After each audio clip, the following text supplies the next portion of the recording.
சட்டப்பேரவையில் பல்வேறு காரசாரமான விவாதங்களுக்கு பிறகு டங்ஸ்டன் சுரங்க அனுமதிக்கு எதிரான தீர்மானம் அனைத்து கட்சிகளின் ஒப்புதலோடு நிறைவேற்றப்பட்டது.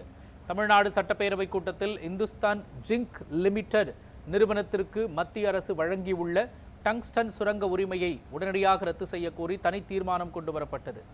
அப்போது மாநில அரசுகளின் அனுமதியின்றி எந்த சுரங்கத்திற்கும் அனுமதி வழங்கக்கூடாது என்பதை வலியுறுத்தும் வகையில் இந்த தீர்மானத்தை நீர்வளத்துறை அமைச்சர் துரைமுருகன் முன்மொழிந்தார். இந்நிலையில் இந்த தீர்மானம் குறித்து எதிர்க்கட்சித் தலைவர் எடப்பாடி பழனிசாமி பேசினார். அப்போது திமுக அரசு முன்கூட்டியே நடவடிக்கை எடுத்திருக்க வேண்டும் எனவும், நாடாளுமன்றத்தில் மத்திய அரசுக்கு அழுத்தம் தர திமுக எம்பிக்கள் தவறிவிட்டனர் எனவும் பல்வேறு விமர்சனங்களை அவர் முன்வைத்தார். தொடர்ந்து விமர்சனங்களுக்கு பதிலளித்த முதலமைச்சர், திமுக அரசு மக்களின் எந்த பிரச்சனையிலும் அலட்சியமாக இருக்கவில்லை என்றும், தான் முதலமைச்சராக இருக்கும் வரை இந்த திட்டம் நிச்சயமாக நிறைவேற்றப்படாது என்றும் உறுதியளித்தார். இதனையடுத்து நீர்வளத்துறை அமைச்சர் துரைமுருகனுக்கும் இந்த விமர்சனங்களுக்கு உரிய விளக்கங்களை அவர் வழங்கினார்.